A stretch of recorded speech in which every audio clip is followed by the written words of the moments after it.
اعوذ باللہ من الشیطان الرجیم بسم اللہ الرحمن الرحیم رب اشرح لی صدری ویسر لی امری واحلل عقدۃ من لسانی یفقہوا قولی۔ یہ تمام سننے والے پاکستان میں ہوں یا پاکستان سے باہر، سبسکرائبر ہوں یا نان سبسکرائبر، سب کو میری طرف سے السلام علیکم ورحمۃ اللہ وبرکاتہ۔ رات کے آدھے پہر سے زیادہ وقت گزر چکا ہے۔ کچھ ناگزیر وجوہات کی بنا پر معذرت خواہ ہوں کہ دیر سے پروگرام کر رہا ہوں، لیکن خواہش تھی کہ غیر حاضری نہ ہو۔ آج آپ کی کچھ کوئریز ہیں، اس کے بھی جوابات دینے ہیں، اور جو پروگرام چل رہا تھا شیاطین کے بارے میں اور بالخصوص انسانی شیاطین کے بارے میں، تو آج اس کا تھوڑا سا پروگرام ہے جو آپ کی سماعتوں کی نظر ہے۔ لیکن اس سے پہلے میں آپ لوگوں سے گزارش کروں گا کہ میرے پروگرام کو سبسکرائب کریں گے اور ساتھ ہی پروگرام اچھا لگے تو شیئر کریں گے، کمیونٹی میں اپنے دوستوں سے کہیں گے۔ انشاءاللہ تعالی میری دعائیں آپ کے ساتھ ہیں اور میں آپ لوگوں سے دعا کا طالب ہوں۔ تو پروگرام کو شروع کرتے ہیں۔ تو یہ تھا کہ انسانی شیطان کا ایک اور کارنامہ، امامت اور ولایت چھپا دی گئی۔ یہ چھپانے کا رواج شروع سے رہا کہ حق کو چھپایا جاتا رہا۔ اللہ نے ابراہیم کو صاحبان ایمان کا باپ کہا، سورہ حج آیت نمبر 77 اور 78۔ مزید ارشاد ہے کہ کون ہے جو ابراہیم کے دین سے انکار کرے سوائے اس کے جو اپنے آپ کو احمق بنائے، سورہ بقرہ آیت نمبر 130۔ ارشاد ہے کہ ہم نے ابراہیم، اسحاق اور یعقوب کو امام بنایا جو ہمارے حکم سے لوگوں کی ہدایت کرتے تھے، سورہ انبیاء آیت نمبر 73۔ تمام مسلمانوں سے اگر پوچھا جائے تو بہت کم لوگ یہ جانتے ہیں کہ یہ حضرات امام بھی ہیں، بلکہ اکثریت تو یہ بھی نہیں جانتی کہ امامت اور ولایت ہے کیا چیز۔ حالانکہ اللہ کا بڑے واضح پیغام میں ارشاد ہے کہ جب ابراہیم کو ان کے اللہ نے چند کلمات میں آزمایا اور انہوں نے پورا کر دیا، میں آپ سے ذکر کر چکا ہوں پہلے بھی حضرت ابراہیم کا اور حضرت اسماعیل کا پورا واقعہ اور آتش نمرود میں ڈالنے کا واقعہ۔ تو اللہ نے ان سے کہا کہ میں تم کو لوگوں کا امام بنانے والا ہوں۔ فوراً ابراہیم بولے، میری اولاد میں سے بھی؟ فرمایا، میرے اس عہدے پر کوئی ظالم فائز نہیں ہو سکتا، سورہ بقرہ آیت نمبر 124۔ کلمات ہی کی تصدیق جناب مریم نے کی، جس کے لیے ارشاد ہے کہ عمران کی بیٹی جس نے اپنی شرم گاہ کو محفوظ رکھا تو ہم نے اپنی روح پھونک دی، اور اس نے اپنے رب کے کلمات کی اور کتابوں کی تصدیق کی، اور وہ فرما برداروں میں قانتین میں سے تھی، سورہ مریم آیا نمبر 12 ہے۔ اس طرح امام کی اہمیت اپنی جگہ، مگر کلمات الہی کی اہمیت اس سے کہیں زیادہ ہے۔ ابراہیم نبی ہیں، رسول ہیں، خلیل اللہ ہیں، اللہ نے ان کو بہت سی نشانیاں دکھائیں۔ ایسی شخصیت کو یہ کہنا کہ آزمانے کے بعد ہم نے امام بنایا، اس بات کی دلیل ہے کہ امامت کا درجہ ان کے بعد تک عطا ہونے والے درجات سے کہیں زیادہ تھا، مگر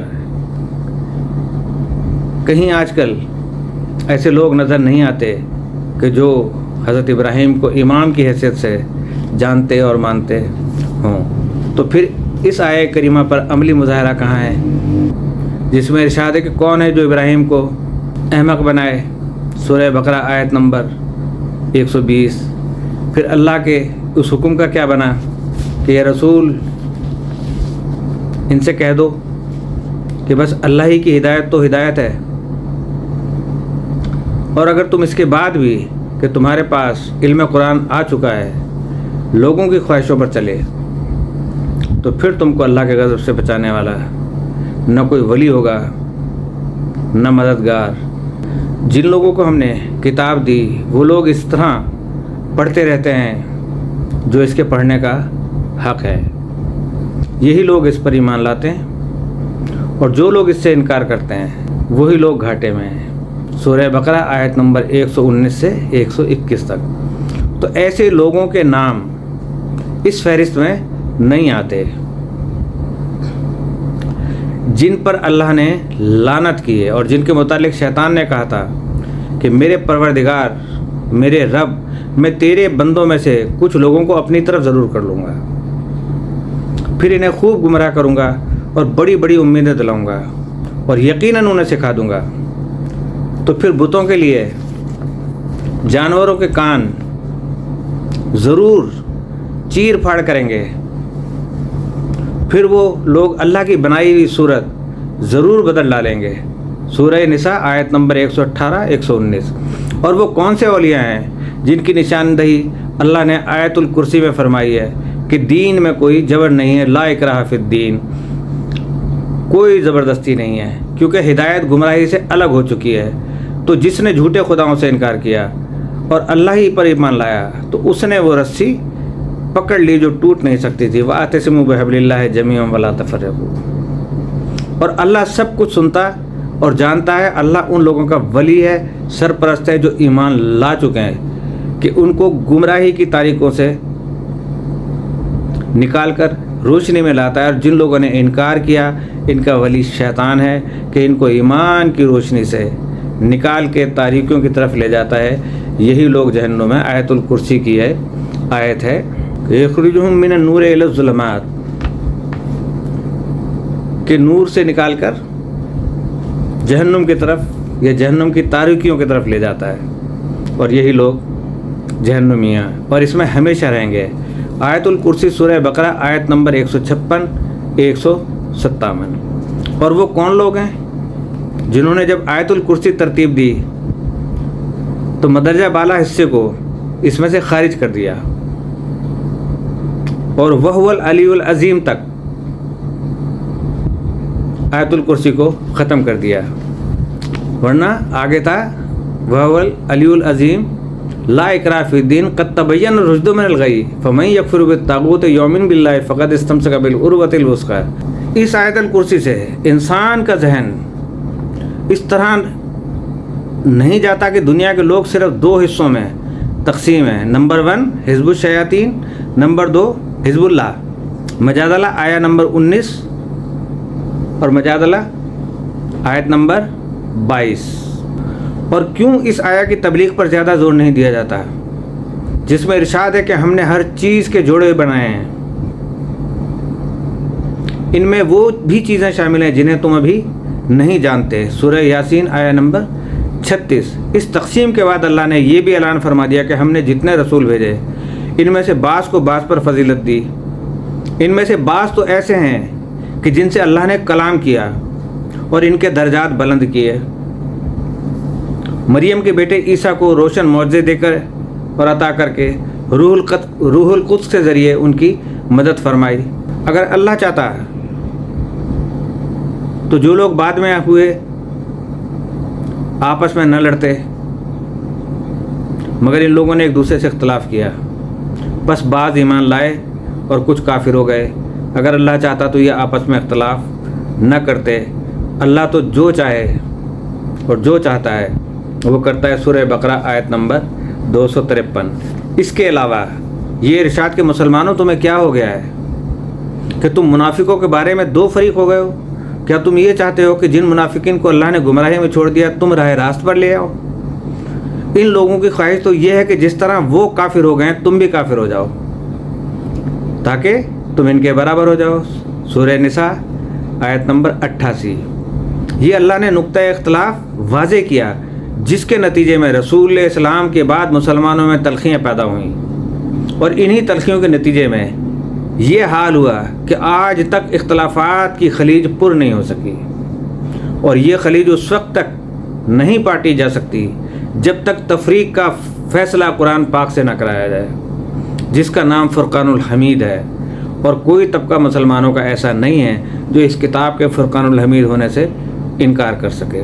چنانچہ آج یہ حالت ہے کہ یہ مختلف طبقات اپنی مختلف تدابیر کے ذریعے ایک طرف تو قرآن کو سمجھنے سے روکے ہوئے ہیں، دوسری طرف تراجم تفسیروں کے ذریعے اصل پیغامات اور احکامات الہی کو گڈمڈ کرتے رہتے ہیں۔ اس سلسلے میں اللہ نے رسول اسلام کے بعد ولایت اور امامت کا جو ایک نظام یا ہدایت کا راستہ جاری کیا تو کوئی طبقہ مسلمانوں کا ایسا نہیں کہ جس نے اسے حقیقی معنوں میں اپنانے کی کوشش کی ہو، بلکہ دنیاوی مفادات اور حکمرانی کی ریشہ دوانیوں کے ذریعے اس نظام کے بھی ٹکڑے کر دیے۔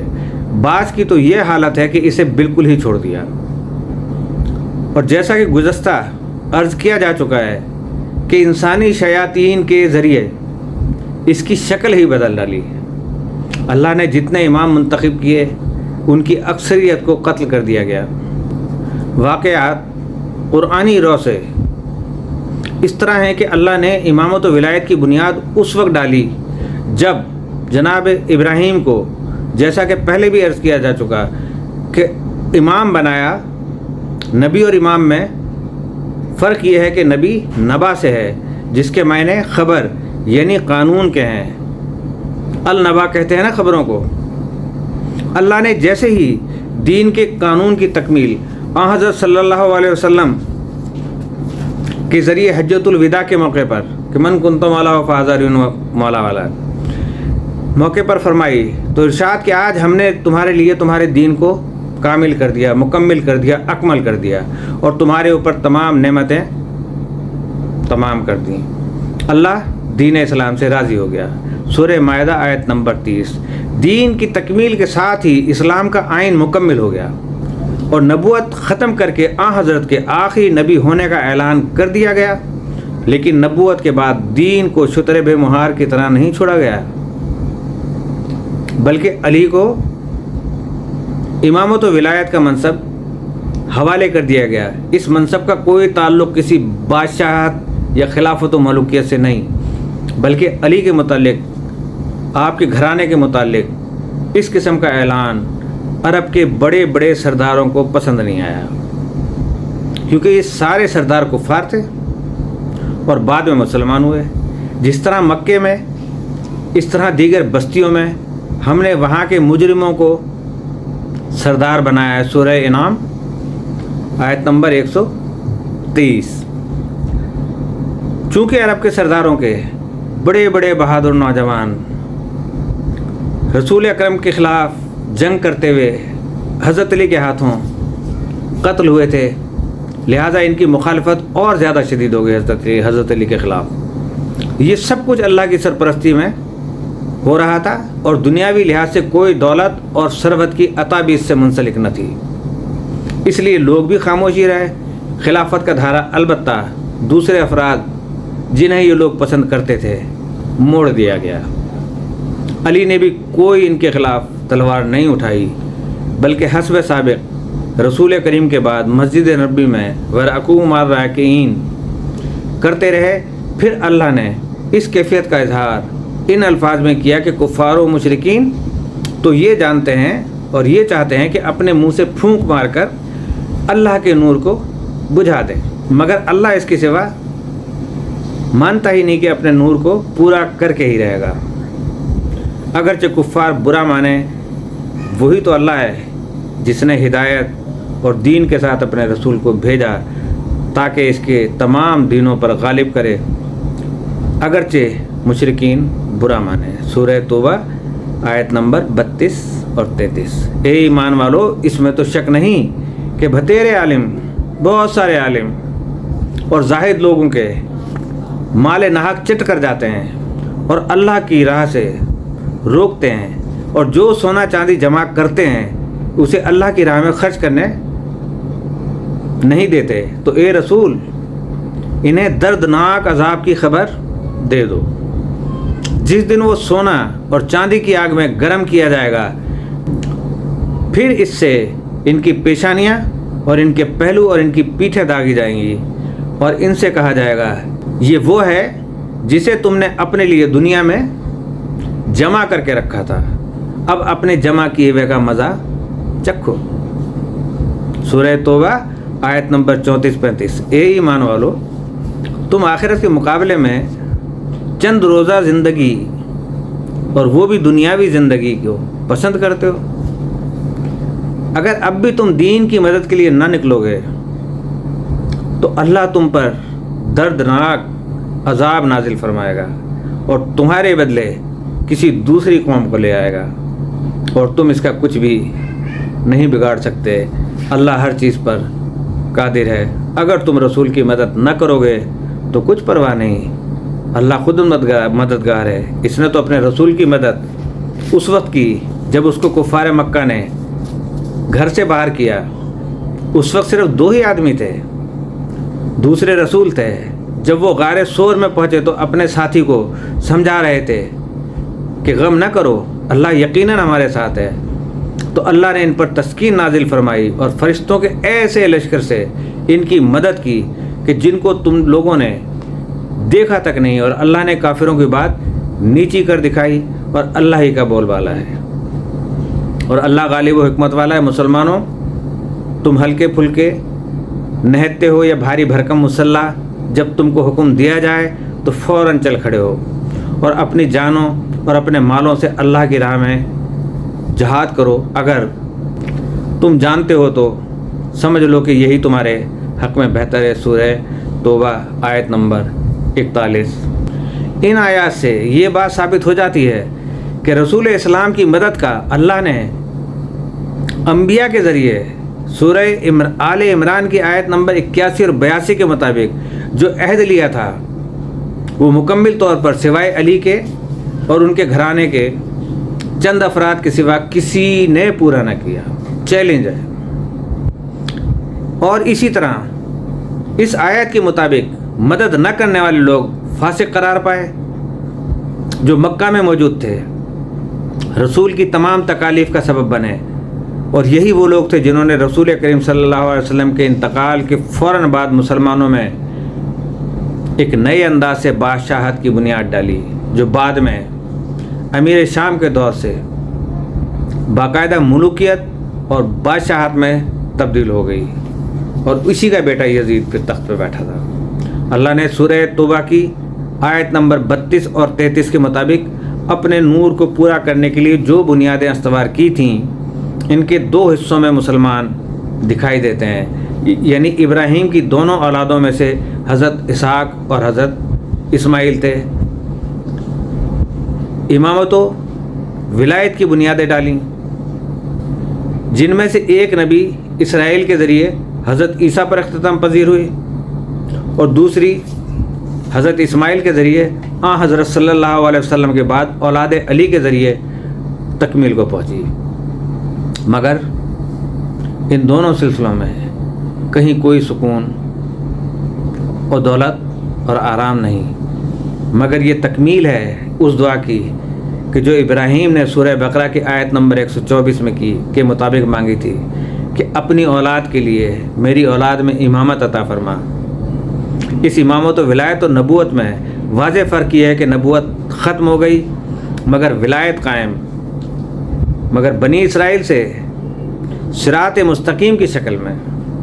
سورہ یاسین آیہ نمبر 4 کے مطابق بنی اسماعیل میں آ گئی۔ اس امامت و ولایت کے گروہ میں سارے افراد شامل تھے جنہیں اللہ نے بہترین درجات کا حامل قرار دیا، اور حزب اللہ میں سے وہ حضرات بھی ہیں جن کو اللہ نے تھوڑا تھوڑا سا علم کتاب دیا ہے، جو قرآن پاک کی مختلف آیات سے مصدقہ بھی ہیں، اور بر صغیر پاک و ہند میں اولیاء اللہ کے نام سے موسوم ہے۔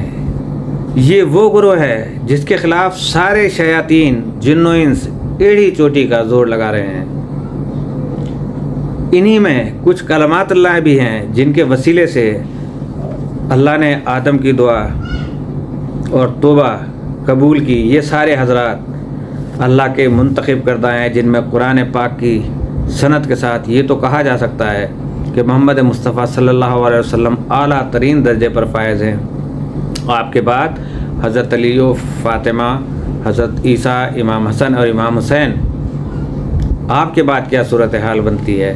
حتمی طور پر تو اللہ بہتر جانتا ہے، لیکن علم کتاب کی حیثیت سے علی کی باقی اولاد فائز ہے، اور ان کی ترتیب بطور درجات اس طرح ہو سکتی ہے کہ نمبر 1 پہ سرکار دو عالم صلی اللہ علیہ وسلم، پھر حضرت علیہ السلام، حضرت عیسیٰ، نمبر 4 حضرت فاطمہ الزہرا، نمبر 5 جناب مریم، 5ویں میں امام حسن، 7ویں میں 6 میں امام حسن، 7ویں میں امام حسین، 8ویں میں ابراہیم، 9ویں میں اسماعیل، 10ویں میں زین العابدین، 11ویں میں محمد باقر، 12 میں جعفر صادق، 13 میں حضرت موسیٰ، 14 میں محمد رضا، 15 میں محمد تقی، 16 میں علی نقی، 17 میں حسن عسکری، 18 میں حضرت امام مہدی آخر الزمان، 19 میں حضرت اسحاق، 20 میں حضرت یعقوب، 21 میں حضرت نوح، 22 میں حضرت داؤد، 23 میں سلیمان، 24 میں ایوب، 25 میں یوسف، 26 میں موسیٰ، 27 میں ہارون، 28 میں زکریا، 29 میں یحییٰ،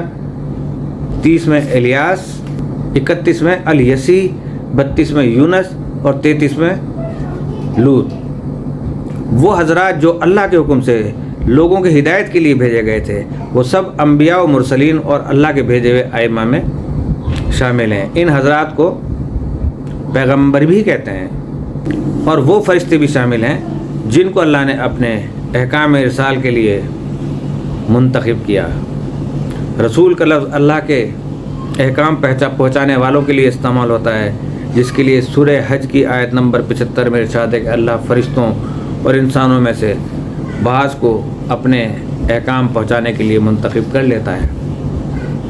بے شک اللہ سنتا ہے اور دیکھتا ہے، چنانچہ جبرائیل اور میکائیل بھی مرسلین میں سے ہیں، اور ارشاد ہے کہ ہم نے جتنے رسول بھیجے ہیں ان میں سے بعض کو بعض پر فضیلت دی ہے، اور ان میں سے بعض ایسے ہیں جن سے اللہ نے کلام کیا اور ان کے درجات بلند کیے، اور مریم کے بیٹے عیسیٰ کو کیسے کیسے روشن معجزے عطا کیے اور روح القدس کے ذریعے ان کی مدد کی۔ اگر اللہ چاہتا تو جو لوگ پیغمبروں کے بعد ہوئے وہ بھی روشن معجزے آنے کے بعد آپس میں نہ لڑتے، مگر ان میں پھوٹ پڑ گئی، بس ان میں سے بعض تو ایمان لائے اور بعض کافر ہو گئے۔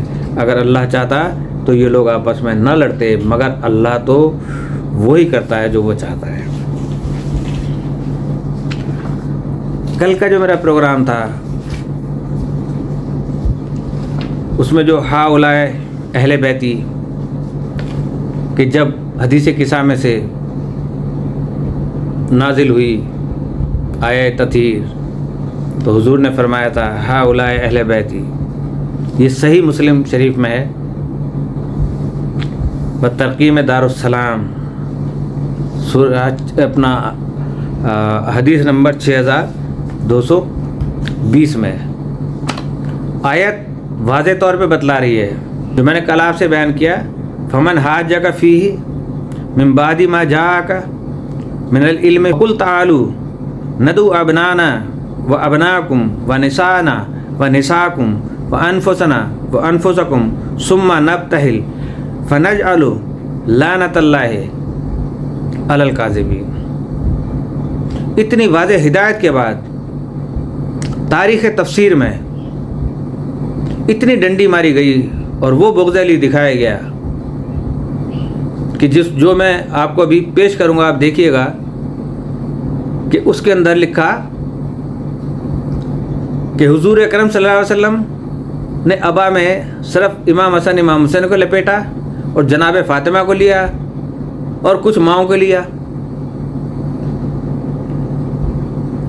کوئی تذکرہ کہیں سے کسی بھی کلام پاک کے کسی آیت سے وہ ترجمہ اس کا کروا لے کہ جس میں ماؤں کا ذکر ہو۔ انفسنا وہ انفسکم اس کو غائب کر گئے ترجمے کو۔ یہاں سے آپ کو پتہ چل جانا چاہیے یہ بغض علی ہے، پسند نہیں آ رہا تو انہیں علی کا نام، اور آج تک نہیں ہے۔ میں نے شکریہ یقینی طور پہ ادا کیا تھا، اپریشیٹ کیا تھا آپ کی کوششوں کو، لیکن ان کوششوں میں آپ مجھے بتائیں میں بھی تو شامل ہوں۔ یہ میری کوششوں کا صلہ آپ نے مجھے دیا، آپ نے حق ادا کیا، آپ کا بہت بہت شکریہ، اور we will always be with you. آپ ہمیشہ میرے ساتھ رہیں گے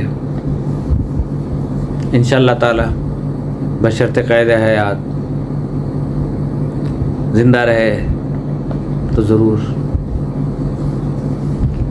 پھر سوال پوچھا گیا کہ میدان میں بیوی بچوں کو لے جانے اور استقامت سے کیا مراد ہے؟ دیکھیں صورتحال یہ تھی کہ مباہلے میں اللہ تعالیٰ نے کلام پاک سے آیت نازل کی وحی کے ذریعے کہ ان سے کہہ دو کہ تم اپنے بچوں کو لے آؤ، ہم اپنے بچوں کو لے آتے ہیں، تم اپنی عورتوں کو لے آؤ، ہم اپنی عورتوں کو لے آتے ہیں، تم اپنے نفسوں کو لے آؤ، ہم اپنے نفسوں کو لے آتے ہیں، پھر جو اس میں سے جھوٹے ہوں گے ان پر اللہ کا عذاب نازل ہوگا اور جھوٹوں پہ خدا کی لعنت ہوگی۔ تو نبی کریم صلی اللہ علیہ وسلم کو تو یہ پکا یقین تھا کہ ہم سچے ہیں۔ نجران کے نصرانیوں کو اور عیسائیوں کو یقین نہیں تھا، انہوں نے اندازہ لگا لیا۔ اب عذاب جہاں پہ ہوگا نازل کہ جو جھوٹا ہوگا اس پہ عذاب الہی نازل ہوگا، تو حضور صرف اپنوں کو لے کے گئے اور وہ استقامت اور ثابت قدم رہے، استقلال کے ساتھ کھڑے رہے۔ یہ استقامت ہے، کوئی پیچھے نہیں ہٹا کہ کیا پتا کہ ہم پہ عذاب نازل ہو جاتا۔ ہو سکتا ہے وہ کسی کو دعوت دیتے، وہ کہتا کہ میرے گھر میں میری بیوی بیمار ہے، میرا بچہ بیمار ہے، میری طبیعت خراب ہے، مجھے بخار ہو رہا ہے، میں نہیں جا سکتا۔ اکثر جنگوں میں ایسا ہوا ہے، موت کا خوف ہوتا تھا، لیکن انہیں اس عذاب کا یا عذاب الہی کا وہ خوف نہیں تھا کہ اگر رسول لے کے جا رہے ہیں تو رسول سچے ہیں۔ یہ یقین کی منزل تھی، یہ ریہرسل تھی۔ کس چیز کی تھی ریہرسل؟ کہ یہاں پہ عذاب نہیں ہوا، کربلا کے اندر وہاں حضرت ابراہیم علیہ السلام نے حضرت اسماعیل کے گلے پر تیر چلایا تھا، تلوار چلائی تھی، چھری چلائی تھی، تو دمبا آ گیا تھا ان کی جگہ پہ، وہ بچ گئے تھے۔ ان کی انتہا بھی کربلا میں ہوئی۔ یہاں ان پر یہ سچے ثابت ہوئے اور اللہ نے ان پر اپنی نعمتیں نازل کی۔ لیکن انہی میں سے حضرت امام حسین علیہ السلام نے دونوں جگہ پر، اس مباہلے کے موقع پر بھی اور 10 ذی الحج کو قربانی کے موقع پہ جو حضرت ابراہیم علیہ السلام نے اللہ کے حضور پیش کرنے کے لیے اپنے بیٹے کو ذبح کرنا چاہا اور وہاں دمبا آ گیا، وہ بچ گئے تھے۔ تو یہاں بھی امام حسین علیہ السلام نے جا کے اس کی انتہا کی۔ عذاب الہی کے صورت میں بھی بچت ہوئی، انتہا وہاں کی۔ اب 2 امتحانوں کی انتہا امام حسین علیہ السلام ہے، اور کربلا میں وہ ثابت قدم رہے اور ان کے آل اور ان کی اولادیں ثابت قدم رہیں، ورنہ ان میں سے کوئی آپ مجھے بتا دیں کہ کتنے صحابی اس کے اندر شامل تھے۔ اور سب سے بڑی بات یہ ہے کہ رسول کی اولاد وہاں پہ کٹ رہی ہے، بے گور و کفن لاشیں ان کے وہاں پہ پڑے ہوئے ہیں، سب چپ ہیں۔ یہ ان کی خاموشی کیا بتا رہی ہے کہ سب جرم کے شریک ہیں یا نہیں ہیں؟ بہرحال آپ نے کہا کہ مسیح کا نام حضرت عیسیٰ کو کیسے ملا؟ مسیح نکلا مسیحا سے۔ جب حضرت عیسیٰ علیہ السلام کو بی بی مریم کے بطن سے پیدا کیا گیا اور بغیر باپ کے، کہ جب ہم نے جو میں نے آپ کو بتایا کہ روح پھونکی، حضرت عیسیٰ علیہ السلام پیدا ہوئے، تو ان کو معجزات کے ساتھ بھیجا تھا، اور ان کے معجزات یہ تھے کہ وہ کتاب بھی لے کر آئے تھے کہ انی عبداللہ آتانی الکتاب، اور میں کتاب بھی اپنے ساتھ لے کر آیا ہوں۔ سب نے دیکھا کہ جھولے میں بیٹھا ہوا بچہ بول رہا ہے، کتاب بھی نظر نہیں آ رہی، لیکن وہ کہہ رہے میں کتاب لے کر آیا ہوں، اور قرآن شریف نعوذ باللہ من ذالک غلط نہیں کہہ سکتا۔ اب مجھے آپ یہ فرمائیے کہ ایک ان کا معجزہ یہ تھا کہ کوڑھیوں کو اچھا کر دیا کرتے تھے، اور کوئی بھی پتلا بنا کے اس پہ پھونک مارتے تھے، اڑا دیا کرتے تھے، وہ زندہ ہو جاتا تھا، اور مردوں کو زندہ کر دیا کرتے تھے۔ اس لحاظ سے انہیں اللہ کا بیٹا کہنا شروع کر دیا، اور انہیں مسیحا اسی لیے کہتے ہیں، اور اسی لیے ان کو مسیح کہتے ہیں۔ اس کے بعد کیا ہے کہ کیا جانے نقصان بھی ہو سکتا تھا؟ آپ نے کہا یہ ریہرسل تھی، تو اب آپ نے کا جواب اس کا میں دے چکا کہ نبی کریم صلی اللہ علیہ وسلم نے ان کو اس موقع پر بھی اپنے ساتھ رکھا.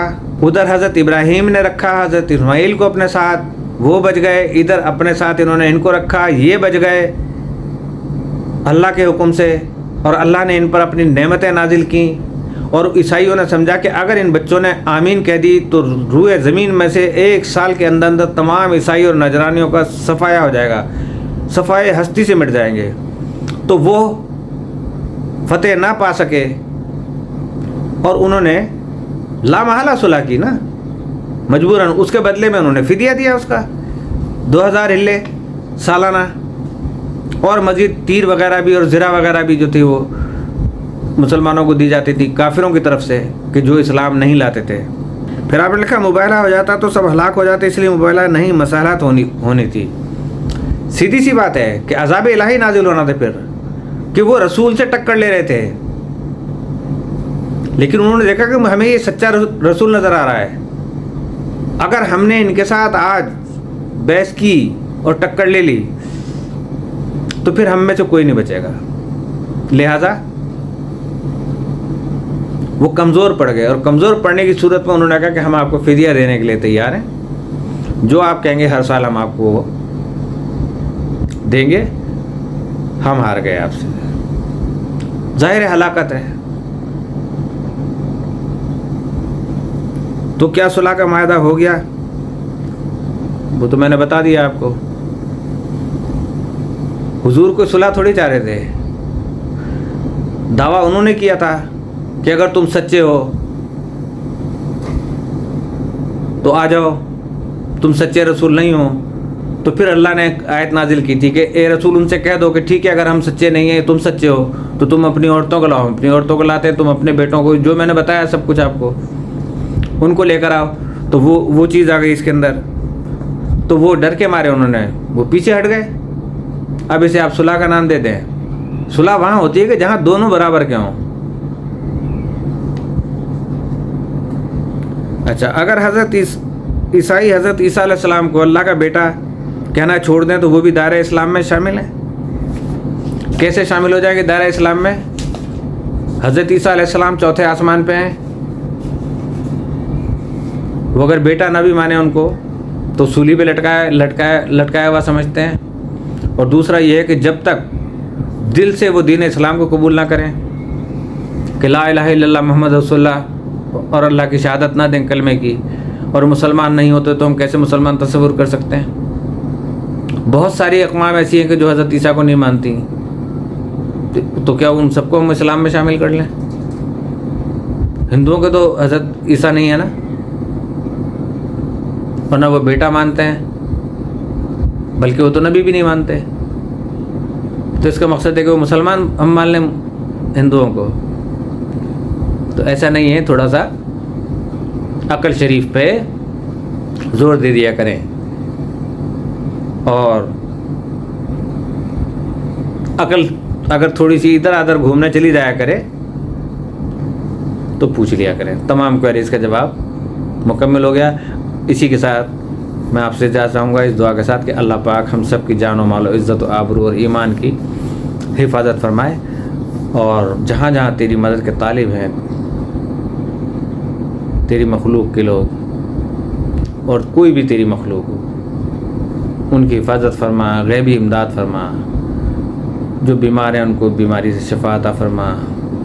جن کے مرحومین اس دنیا سے جا چکے ہیں ان کی مغفرت فرما, اور جو مقروض ہیں ان کا قرض خزانہ غیب سے عطا فرما دے. اور مملکت خدا داد پاکستان کو استحکام عطا فرما, اور انتشار پھیلانے والے چاہے کوئی سی بھی قوتیں ہوں